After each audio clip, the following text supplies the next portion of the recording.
This is my 136th video on my work with OO gauge. See part 1 of this series for my reasons for getting into OO gauge when I already had a lot invested in working in N gauge and I didn't really have space available for a large, fully operational OO gauge layout. Also see my lengthy series on my N gauge railway modelling for smaller and more complex scenery and smaller scale trains running. This part is another rolling stock unboxing, review and running session, this time of Heljan's model of the Beyer Garratt 260+062 articulated locomotive. For a long while I thought I wasn't going to get a Beyer Garratt. The class certainly does fit my prototype of LMS operations in the 1930s. The LMS was the major user of Garratt-type locomotives in the UK. The only other user of the type was the LNER, and they only ever had one Garratt locomotive built for them, whereas the LMS had 33 of them. And they were used for pulling heavy freight trains, chiefly coal trains, from 1927, when the first 3 were built, right through the times of the LMS and on into BR days, where the last one being withdrawn in 1958. So they certainly do fit into my prototype, but I felt that they were just too big to be reasonably run on my small layouts, and that's really true. The locos themselves are pretty enormous, and they were, of course, intended for pulling heavy trains with far more wagons than I could possibly fit onto my layouts. So they only fit on my layouts in the way that an elephant might fit in a petting zoo. Nevertheless, I have now talked myself into having 2 models of the class. I bought a kit-built model of an LMS Beyer Garratt at the Great British Train Show in Brampton, Ontario, Canada at the end of April. See part 126 of this series for my struggles with that model. As it came to me, it couldn't go round any curves, not even 4th radius, and I had to do some major butchery modifying the connection between the parts of the model in order to get it to run round one of my layouts. Now, of course, the well-known model of the LMS Beyer Garratt is the one produced by Heljan a few years ago, and it happened that after my struggles with the kit-built Garratt, I kept seeing material about the Heljan model online and coming across examples of the Heljan Garratt for sale. Eventually, since I wasn't buying much else currently, I weakened and bought a Heljan Beyer Garratt on eBay. With the shipping to Canada, it ended up costing me almost exactly the same as the kit-built example. And here it is as it arrived. The mail coach is just there for scale, so you can see what a large box this was. Taking the block of ice out of the box, I found 3 detail packs on top, one with sanding pipes, one with 2 NEM couplings, and one with some fire tools. Here are those detail packs taken out. I noticed that when Sam's Trains got his Heljan Beyer Garratt, the sanding pipes were already fitted, but not in the case of mine, and I still haven't fitted them. As you'll see shortly, I had quite enough problems with this model as it was, without trying to fit extra fiddly parts before I ran it. I did want to fit the couplings, however, as without them I wouldn't be able to use the loco to pull a train, and I was pretty determined that this loco was going to pull a train, even though I've never actually tried that with the kit-built version. With the block of ice opened, I found that the model was wrapped in soft plastic, not a bad thing for extra protection. I gently folded back the soft plastic, and here you can get a first view of the model itself. Before going any further, I decided to review the documentation, which was a pretty good idea, as amongst other things it contained hints on how to pick the model up, which is a bit tricky. Here's the main page, front and back of the pamphlet. This just gives a history of the class, which you can read, of course, if you pause, and the back shows all of the different versions of this model available, LMS and BR with varying degrees of weathering. The version that I got is the 4th from the top, LMS 7983 Pristine. I was a bit surprised to find that the documentation carried Hatton's logo as well as Heljan's, so presumably this model must have been produced in cooperation with Hatton's. If I had realized that, or remembered that, perhaps I did know once, I would have tried to buy from Hatton's themselves, as their customer service is always very good. As it was, I bought this model on eBay. Here's the next page of the documentation, various info here. The model comes with 2 5-pole motors. They say that it will run round second radius curves, but recommend running on larger curves for smooth running. It has an 8-pin DCC socket, not something that I'll be using. It also comes pre-fitted with a speaker, which sadly doesn't do anything for me. At bottom left you can see instructions on lifting the model. The model can indeed be lifted and carried fairly easily if these instructions are followed, grasping the two end sections by their sides and taking care to avoid handrails, running gear, etc. On the right are instructions for separating the sections, a bit of a fiddle, and at the bottom instructions for fitting the sanding pipes, which I haven't done yet. These pages continue the instructions on fitting the sanding pipes and also give instructions on DCC fitting. Finally, these pages give information on lubrication and cleaning. Note that it's necessary to partially disassemble the end sections of the model in order to lubricate the motor gears, and instructions are given for doing that. Again, I see that all spares and warranty issues were being handled by Hattons rather than Heljan themselves. So, back to the model itself. If you have sharp eyes, you'll notice that the handrail at the left end of the model is half off. It was like this when I first gently peeled back the soft wrapping, so it was going to have to go down to the bench for repairs before any attempt at running. I took a couple more pictures by the test track before taking the model down to the bench. It's quite detailed with a lot of small separately fitted parts, most of which seem to be in place okay.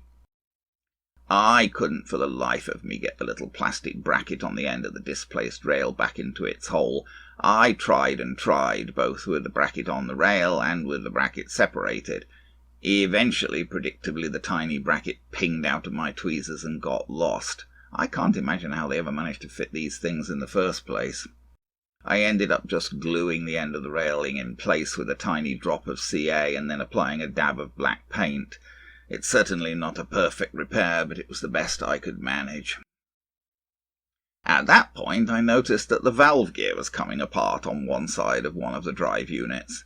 As you can see, there's a part that's basically just flopping about. The rod that ends just above the 8 in this picture is supposed to run in the top hole in the cylinder. That would be the rod that operated the cylinder's valves. I looked at the other 3 examples of this mechanism on the model. It appeared that it was normally held in place by the rod running in the cylinder and the small arm in the middle of the rail being pushed into a hole under the running board. I did my best to fit it back into place, sliding the rod into the valve chest of the cylinder and then pushing the end of the rail bracket into its hole. I didn't use any glue.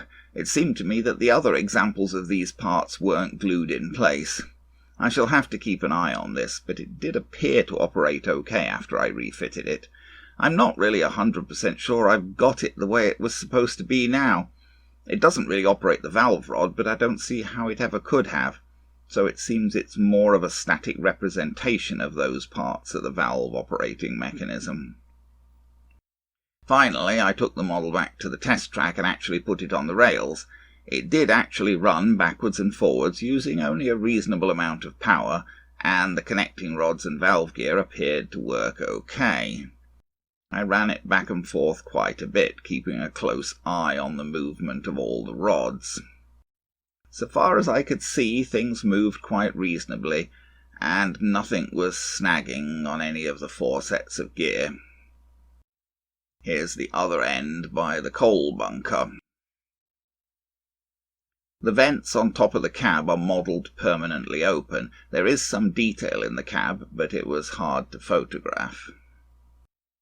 Lamps are fitted on both ends of the model. I believe these are supposed to light when that end of the model is going forward. One of them worked that way on my model, but the other didn't seem to.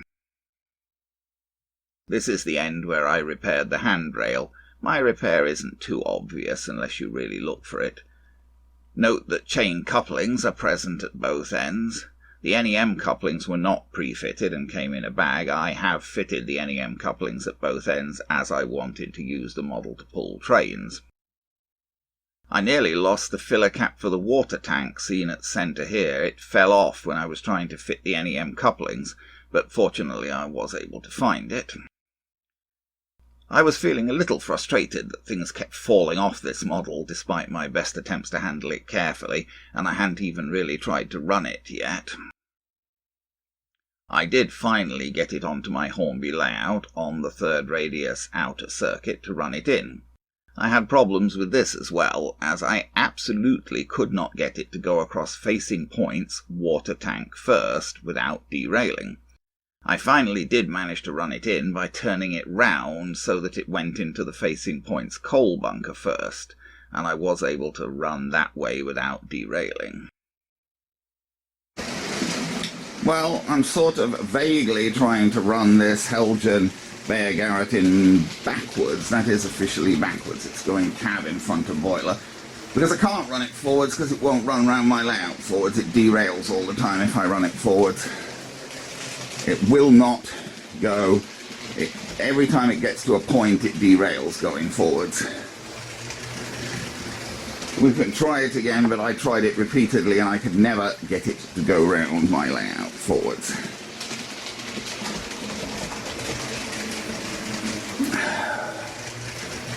Here's going round backwards, but okay, let's slow it down. Nice looking thing. Whoops. Oh, well, okay, we'll go around. I accidentally speeded it up again when I meant to stop it. Get confused when I'm running backwards as to which way the control goes. Okay, now I'm going to stop it. There we go. Now I'm going to run it backwards, and it will, forwards, I beg your pardon. What we were doing was running it backwards, cab in front of boiler. So, but what's going to happen is it's going to derail when it gets to those points, because it does every time, as far as I can see. But anyway, we'll try again. It'll get that far. If there were no points on the layout, probably it would run, but who has a layout with absolutely no points on it? There you go. It derailed on the point, and it derails on that point, on those points every time. And I really don't think there's anything wrong with the points. Nothing else derails on them all the time. But this Heljan Beyer Garratt just will not run forwards. It just derails all the time. Okay, now what I've done now is I've railed it up facing the other way. So I've railed it up. How do I even describe this? It's running water tender first now with a coal tender at the back and the cab at the back, and it's running anti-clockwise round now. And now, so it's running round in the same direction that I had it running successfully for, but the opposite tender first, and it can get through those points like that. And I think it will get through the points going the other way now. So, with rail facing this way round,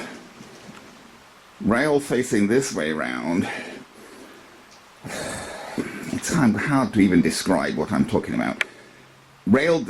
Previously I had it railed the opposite way round. You can see here the water tender is on the right, and the coal, the shuffling, whatever you want, the conical coal bunker is on the left. Previously I had it the other way round, with the coal bunker on the right and the water tender on the left. And going that way round, with the coal bunker on the right, I could get it to run coal bunker first, but every time it got to those points, water tender first, it derailed. Now it's going over those points, water tender first, but in the opposite direction, and it's not derailing.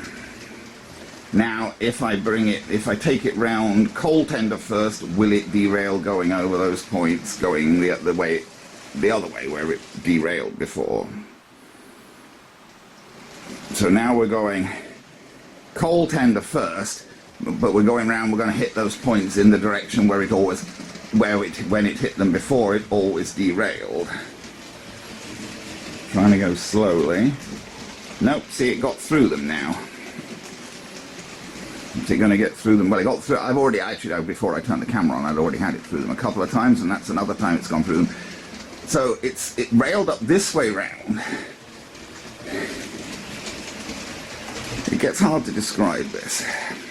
You can rail it one way round or the other way round, and then you can run it one way round or the other way round. So you've got four alternatives, sort of. It's running clockwise or anti-clockwise, and it's running coal tender first or coal tender last. And 3 out of those 4 ways it will work. Railed up this way, it seems that it can get round either coal tender first or water tender first, but railed the other way round, it can get round coal tender first, but it can't get round water tender first. Railed the other way round, whenever it hits those points, water tender first, going railed the other way round, it derails. And I do not understand why. I mean, there's got to be a logical reason why. Obviously something's hitting something and it's derailing it, but I can't tell what. But this way, see, this way it's going into those points water tender first, trailing, as it were. The points are branching, but they're not branching from this way, they're branching from the other way. Basically, because this track is designed to go the other way. He's going backwards for the track. He's driving on the right-hand side, as it were. He's going forwards in terms of his loco. He's going boiler in front of cab for this loco, but he's driving on the right, effectively, so he's going backwards for the track. This track, you know, because British Railways normally you drive on the left. So he should be going the other way, but I can't get him to go the other way forwards. He derails every time if I'm taking him round. So I guess I'll continue trying to run him in this way round, railed up this way round. Oh, by the way, if you can see, I don't know whether you can see, but that light actually, the lights come on at the front. It's got 2 lights, one on either end, and whichever end is running first, the light comes on. But I don't know whether you can actually, well, you'll actually be able to see that. It's not, you know, I don't know. Well, I can see it. Well, actually, I can't see it now, but I could see it when I was running it on the little test track. Speed-wise, by the way, that's 60%. And honestly, I tend to run things in around 60% on my Morley Vortrack controller, because I find 50% is often a little slow. So that's 60%. So we'll try and keep him, he's running nominally forwards for him there, in that his chimney and his boiler are in front of his cab. He's getting through the point, so we'll hopefully see if we can run him in like that. Okay, so now I'm trying to run it in the other way, and that light, I don't know whether you can see, but I can see that light is definitely working, but I don't think the other one is anymore. I thought they were both working when I had it on my test track.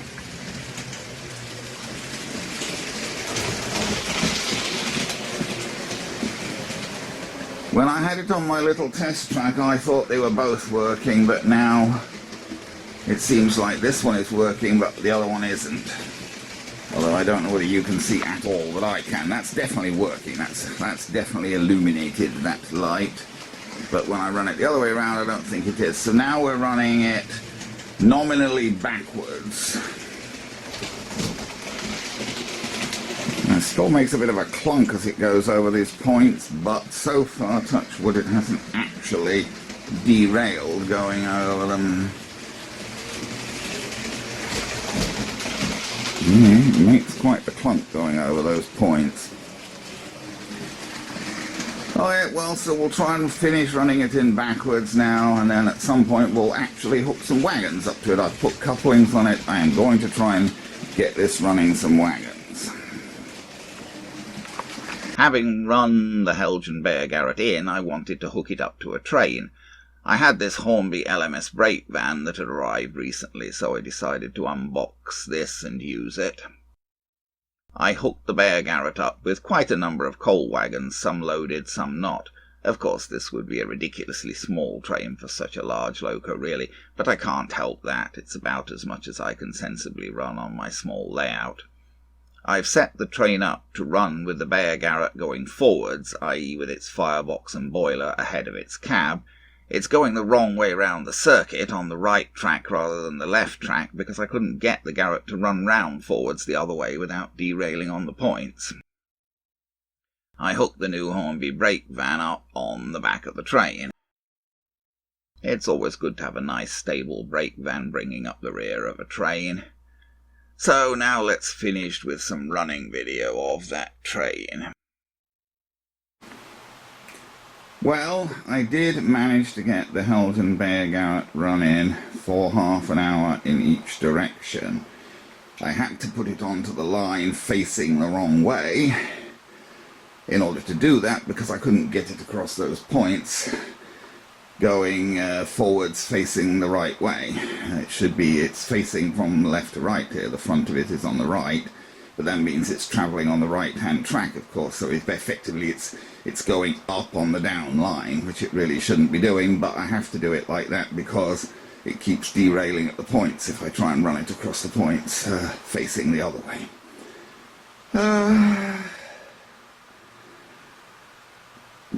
Facing this way it'll go across the points both ways, but not the other way. So I've got a reasonable size, and it's actually pretty darn small for a Beyer Garratt. But naturally, of course, I'm not going to run a real Beyer Garratt sized train because I've not got room on this layout. And we'll see if I can get this to run without derailing. The Beyer Garratt was running okay for its running in without derailing, but there's always a good chance that one or other of these wagons is going to derail. We'll see what we can do. So I've got the controller in my other hand. I've got to start it off backwards to make it go forwards because it's facing the wrong way for the line. It's travelling up on the down line. And there we go.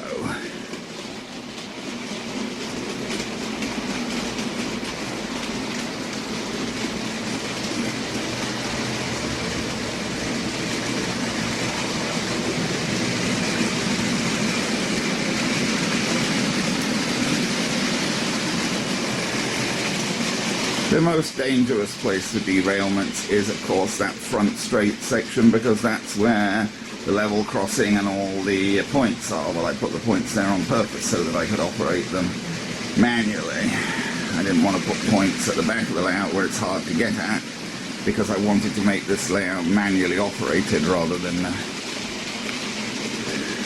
my other layouts. The shelf layout and my N-gauge layout and the backman layout downstairs all have electronically operated points, but this does not.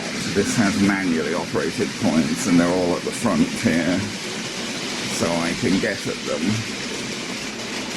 So there you go. There's the Heljan Beyer Garratt. I'll say one thing for the Heljan Beyer Garratt: unlike the kit-built Beyer Garratt I bought at the train show, this one did not have any trouble getting around third radius curves.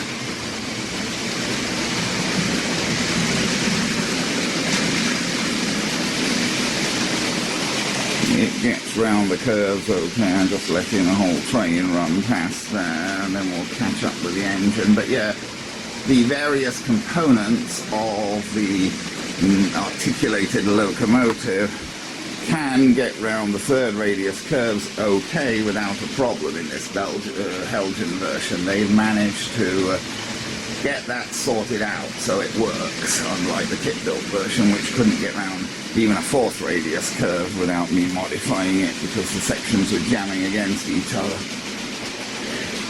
I did have a little jamming problem when I first hooked this up to a train, because the buffers of the wagon behind the loco were locking with the buffers at the back of the loco when it went round the corner and jamming things up.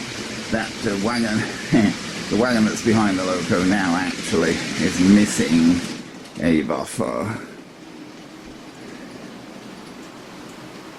Slow it right down there. See how the two sets of valve gear are going. Yeah, see, I don't know whether you can see, but it's not too noticeable. But he's actually missing a buffer, that wagon. And actually, even if he wasn't missing a buffer, I don't think he'd lock, because there's a reasonable distance between the buffers of the engine and the buffers of the wagon. But the first wagon I hooked up had a shorter coupling, and the buffers were pretty close, and the buffers were interlocking together as it went round the corner. Well, maybe take it round one more time to let you see that valve gear going. I'm going the wrong way.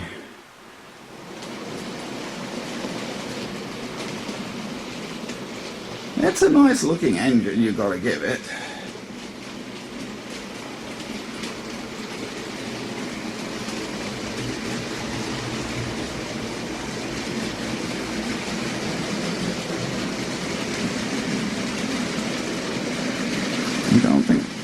think that light's working. Well, there you go.